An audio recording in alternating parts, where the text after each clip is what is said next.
The third point that's very important is that none of this is new, at least not as new as it may seem.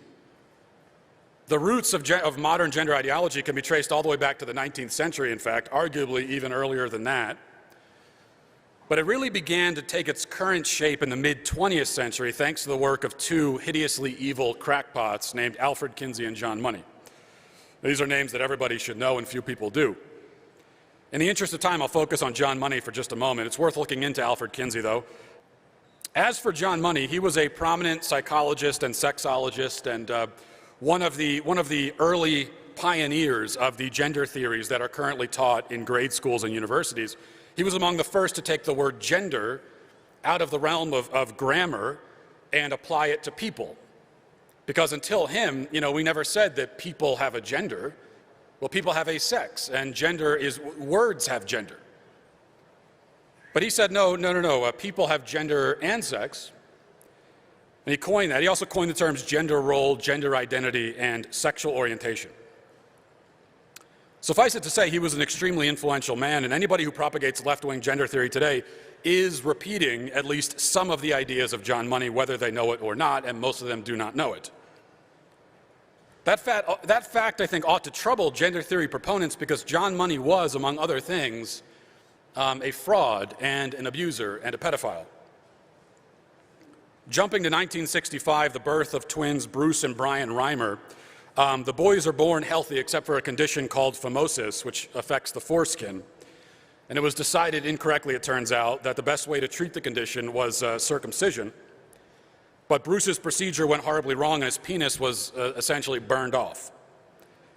After several months of grasping for answers, Bruce's parents eventually decided to take him to Johns Hopkins in Baltimore to see the renowned gender surgeon, Dr. John Money.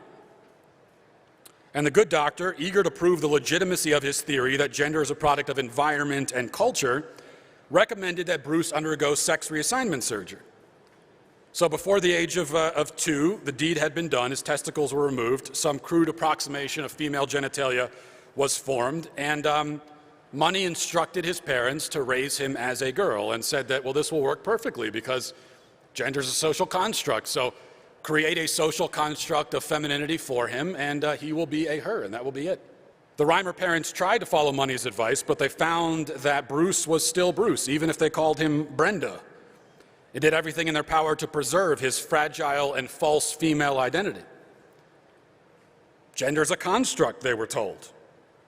Why should a boy raised as a girl still have boyish tendencies? Still, ultimately, Money was convinced that his project had been a smashing success, and he bragged of his triumphs in many published works. But it was not a success. The female identity never took hold for Bruce. He was confused and miserable and on the verge of suicide until, as a teen, his mother finally told him the truth. Bruce chose immediately to transition back to a boy, taking the name of David. He underwent another reassignment surgery, this time to try and reclaim his true self. And he felt better for a time, but neither his brother nor himself lived happily ever after. Ultimately, they both ended up committing suicide. Now, their deaths go down in history as suicides, but they were both effectively murdered by John Money, who's the father of modern gender theory. And that's the birth of gender ideology as we know it today. It was born in abuse and despair and death. And that is what it has reaped ever since.